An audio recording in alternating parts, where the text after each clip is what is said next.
This is the Entertainment Execution Lab Podcast, Episode 9. And today, let's talk about Police Academy. This is a goofball, screwball, slapstick comedy about a group of misfit cops. And let me just say this movie is a classic.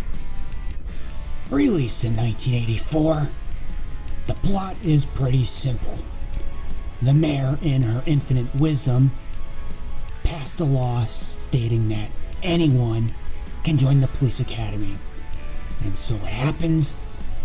Everyone who shouldn't be cops ends up going to the police academy. Big, tall, short, small, everyone in between. And what do you get?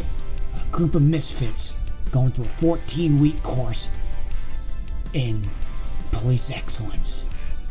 There, of course, is a lot of hijinks and misadventures within the group, though I have to say that there are a few of them that I can actually see being good cops without, misfit stuff. Tackleberry would be one. He was a very gung-ho military type guy, loved playing with guns, loved action, and of course you had Hightower. The guy was like a 6'8" brick wall. And to a lesser extent, the sort of main villain, at least secondary antagonist, Blanks. He was a stick-in-the-ass brown-noser who seemed to have some kind of military background. But in the end, when it came down to it, when the riot began, he failed. Interesting fact, Hightower was played by Bubba Smith, who was in fact a former football player. The plot itself came off as like sort of a set of sketches strung along to make an actual storyline. It, of course, centers around a group of misfit would-be police officers, some looking to actually become cops, others, like Mahoney, looking to get tossed out. Though he was really there because he got into some really serious trouble. In that he destroyed a couple of cars while parking one. He was forced to go by his father's partner, who was also a cop, looking to teach him a lesson. That would be Gary Mahoney, played by Steve Guttenberg. He brings along a new friend, voice meister Michael Winslow, who plays LeVar Jones. You also have accident-prone Douglas Fackler, played by Bruce Mailer, and you might remember him from Friday the 13th Part 4, which actually came out that same year. Marion Ramsey played Laverne Hooks, the sort of silent, timid type. Donovan Scott played Leslie Barbara, who was prone to getting bullied, and at the end he turned out to be a RoboCop. Kim Cattrall, who was at that time best known for the movie Porky's, played Cadet Karen Thompson, sort of love interest to Steve Guttenberg. Her character was a very driven cadet, overachiever, which is good, and she was one of the top cadets in, that squad that was being trained at the time. Rambo of the group. And Andrew Rubin played Cadet George Martin, the one with the fake Latin accent, just to pick up chicks. You have Brent Von Hoffman playing Kyle Blanks, and you have Brant Von Hoffman playing Cadet Kyle Blanks, the brown-noser, leader of the two bullies. And you have dim-witted Chad Copeland, his buddy, played by Scott Thompson, who that same year starred in the movie Ghoulies. G.W. Bailey played Lieutenant Thaddeus Harris, the main Academy antagonist, the drill sergeant, and pretty great weasel character actually. G.W. Bailey at that point was best known for his year-long stint on that show MASH.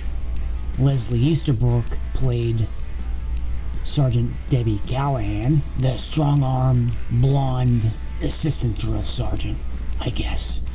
And then you have George Gaines, Commandant Eric Lassard. He wasn't the brightest bulb of the bunch, and a lot of these characters are a series regular going on down the line. The premise of this film is funny, the execution was funny, and like I said before, this is in fact a classic. And it has a well-earned, huge following of fans. There are in fact a lot of hijinks and funny moments as the group of misfits goes through their training trying to become cops. Each character has their own traits, their own personality, their own pros and their own cons, which makes for a very funny situation. And everything leads up to the final act, in which one of the cadets inadvertently starts a riot with the throw of an apple. The cadets in turn mistakenly get sent to the riot, and that's where their final training situation takes place. In the end, they all graduate, even Copeland and Blanks, despite the fact that they royally screwed up by giving their guns to a rioter who would go on to take Harris hostage and create an even bigger mess. A lot of YouTube reactors kinda write them off, seeing that they're not shown in the end. However, they are in future movies. Blanks is in part 3 and Copeland is in part 3 and 4. Alright, so Police Academy was released on March 23rd, 1984 by Warner Brothers. It cost $4.5 million to make, and it brought back $149 million, almost $150 million. So was this a success? Yes, it was. It opened up in the #1 spot. The film itself has mixed reviews. The movie was also released on VHS and later on DVD.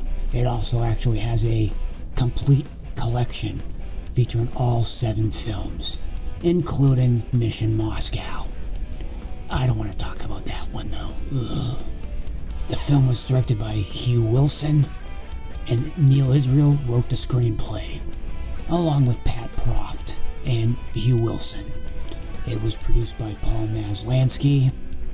The film itself was inspired by The Right Stuff.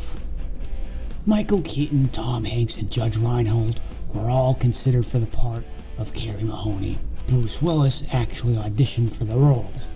Alright, so this is the end to a quick walk down the halls of an old classic film that spawned a not-so-classic series of films. I know that the later films kind of get trashed a lot, but to be honest and fair, the only 2 that should be really omitted from this franchise would be Part 5, the one where they went to Miami, and Part 7 where they went to Moscow. Other than that, the other ones really weren't that bad. I mean, they certainly vary in quality, but for what they are, they're not really that bad. Alright, this has been the Entertainment Execution Lair Podcast. Until next time.